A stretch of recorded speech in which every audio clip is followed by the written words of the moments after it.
Hi hello ಎಲ್ರಿಗೂ ನಮಸ್ಕಾರ. Welcome to my channel Khushi's kitchen. ಇವತ್ತು ತುಂಬ ರುಚಿಯಾಗಿ ಹಾಗೂ ಸಿಂಪಲ್ಲಾಗಿ ಆರೋಗ್ಯಕರವಾದ ಹೆಸರುಬೇಳೆ ಪಾಯಸ ಮಾಡೋದು ಹೇಗೆ ಅಂತ ನೋಡೋಣ ಬನ್ನಿ. ತುಂಬ ರುಚಿಯಾಗಿರುತ್ತೆ ಹಾಗೂ ತುಂಬ ಸಿಂಪಲ್ಲಾಗೂ ಮಾಡ್ಕೋಬೋದು, ಆರೋಗ್ಯಕ್ಕೂ ತುಂಬ ಒಳ್ಳೆಯದು. ಅದಕ್ಕೆ ನಾನು ಫಸ್ಟಿಗೆ ಒಂದು ಕಪ್ಪಷ್ಟು ಹೆಸರುಬೇಳೆ ತೊಗೊಂಡಿದ್ದೀನಿ. ಒಂದು ಕಪ್ ಹೆಸರುಬೇಳೆ, ನಾನು ನಿಮಗೆ ಕ್ವಾಂಟಿಟಿ ಜಾಸ್ತಿ ಬೇಕು ಅಂದರೆ ಜಾಸ್ತಿನೇ ತೊಗೋಬೋದು. ನಾನು ಒಂದು ಕಪ್ಪಷ್ಟು ತೊಗೊಂಡಿದ್ದೀನಿ. ಫಸ್ಟಿಗೆ ಒಂದು ಕುಕ್ಕರ್ನ ಕಾಯಕ್ಕಿಟ್ಟು ಅದಕ್ಕೆ ಒಂದು 2ರಿಂದ 3 ಟೇಬಲ್ ಸ್ಪೂನಷ್ಟು ತುಪ್ಪ ಹಾಕೋತಾ ಇದ್ದೀನಿ.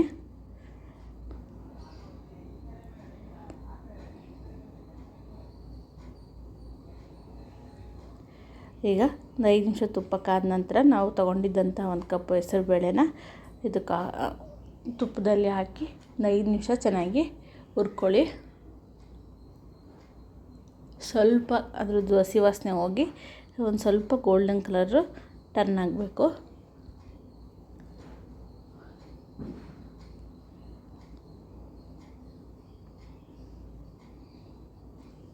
ನೋಡಿ, ಒಂದು 5 ನಿಮಿಷ ಸ್ವಲ್ಪ ಚೆನ್ನಾಗಿ ತುಪ್ಪದಲ್ಲಿ ಫ್ರೈ ಮಾಡ್ಕೊಂಡಿದ್ದ ನಂತರ ಈಗ ಇದಕ್ಕೆ ಒಂದು ಗ್ಲಾಸಷ್ಟು ನೀರನ್ನ ಆ್ಯಡ್ ಮಾಡ್ಕೊತಾ ಇದ್ದೀನಿ ನಾನು.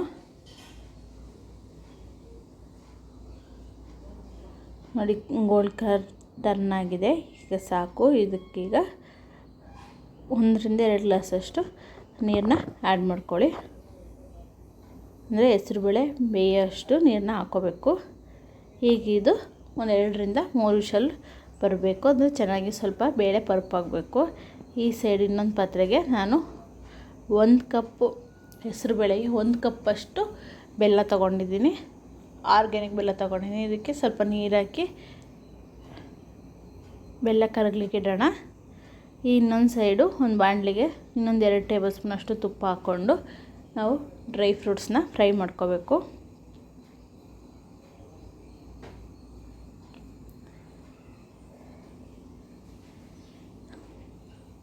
ತುಪ್ಪ ಕಾದ ನಂತರ ಡ್ರೈ ಫ್ರೂಟ್ಸ್ನ ನಾನು ಗೋಡಂಬಿ, ಬಾದಾಮಿ ಮತ್ತು ದ್ರಾಕ್ಷಿ ತೊಗೊಂಡಿದ್ದೀನಿ. ನೀವು ಯಾವುದೇ ಬೇರೆ ರೀತಿ ಡ್ರೈ ಫ್ರೂಟ್ಸ್ ಇದ್ರೂ ಹಾಕ್ಕೋಬೋದು. ಒಂದು 5 ನಿಮಿಷ ಇದನ್ನು ಚೆನ್ನಾಗಿ ಫ್ರೈ ಮಾಡ್ಕೊಳ್ಳೋಣ. ನೋಡಿ, ಈಗ ಹೆಸರುಬೇಳೆ ವಿಷಲಿಗಿಟ್ಟಿದ್ನಲ್ಲ ಅದು ಚೆನ್ನಾಗಿ ಪಪ್ಪಾಗಿದೆ. ಈಗ ಇದೊಂದು 5 ನಿಮಿಷ ಚೆನ್ನಾಗಿ ಮಸ್ಕೋಬೇಕು. ಯಾಕೆಂದರೆ ಚೆನ್ನಾಗಿ ಬೇಳೆ ಪಲ್ಪು ಚೆನ್ನಾಗಿ ಇದ್ರೇ ಚೆನ್ನಾಗಿ ಬರುತ್ತೆ.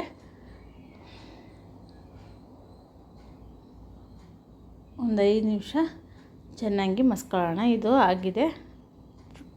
ಡ್ರೈ ಫ್ರೂಟ್ಸೂ ಚೆನ್ನಾಗಿ ಫ್ರೈ ಆಗಿದೆ.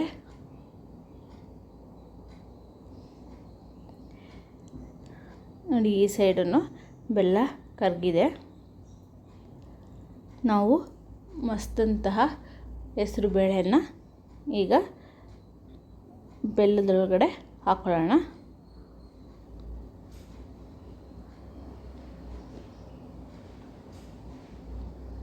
ಒಂದು 5 ನಿಮಿಷ ಚೆನ್ನಾಗಿದು ಬೇಯಬೇಕು. ಹೀಗೆ ಹೆಸರುಬೇಳೆ ಬೆಲ್ಲ ಎಲ್ಲ ಚೆನ್ನಾಗಿ ಫ್ರೈ ಆಗಿ ಅದು ಬೇಯ್ತಾ ಉಂಟು.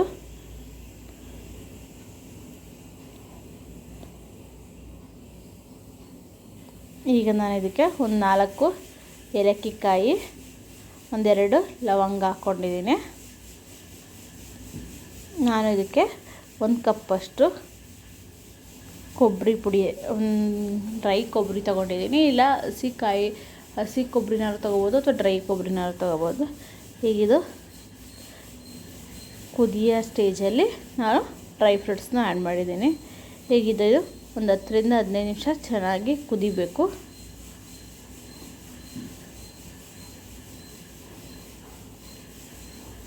ಎಲ್ಲ ಚೆನ್ನಾಗಿ ಮಿಕ್ಸ್ ಮಾಡಿಕೊಂಡು ಒಂದು 10ರಿಂದ 15 ನಿಮಿಷ ಚೆನ್ನಾಗಿ ಕುದಿಸ್ಕೊಳ್ಳಿ.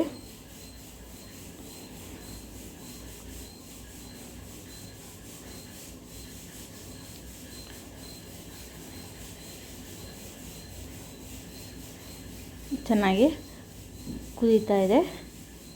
ಈಗ ನಾವು ಫ್ಲೇಮ್ನ ಆಫ್ ಮಾಡಿ ಸರ್ವ್ ಮಾಡ್ಕೊಳ್ಳೋಣ. ರುಚಿಯಾದ ಹೆಸರುಬೇಳೆ ಪಾಯಸ ರೆಡಿಯಾಗಿದೆ. ಒಂದು ಸತಿ ಟ್ರೈ ಮಾಡಿ ನೋಡಿ. ಇನ್ನೂ ಯಾರು ನನ್ನ ಚಾನಲ್ನ ಸಬ್ಸ್ಕ್ರೈಬ್ ಮಾಡಿಲ್ಲ ಅಂದರೆ ಪ್ಲೀಸ್ ಸಬ್ಸ್ಕ್ರೈಬ್ ಮಾಡಿ, ಲೈಕ್ ಮಾಡಿ, ಶೇರ್ ಮಾಡಿ ಹಾಗೂ ಕಮೆಂಟ್ ಮಾಡಿ, ಬೆಲ್ ಐಕಾನ್ನ ಪ್ರೆಸ್ ಮಾಡಿ. ಆರೋಗ್ಯಕ್ಕೂ ತುಂಬ ಒಳ್ಳೆಯದು. ಹೆಸರುಬೇಳೆ ಪಾಯಸ ಇದೆ ನೋವಿಗೆಲ್ಲ ತುಂಬ ಒಳ್ಳೆಯದು, ತುಂಬ ಚೆನ್ನಾಗಿರುತ್ತೆ. ಒಂದ್ಸತಿ ಟ್ರೈ ಮಾಡಿ ನೋಡಿ. Thank you.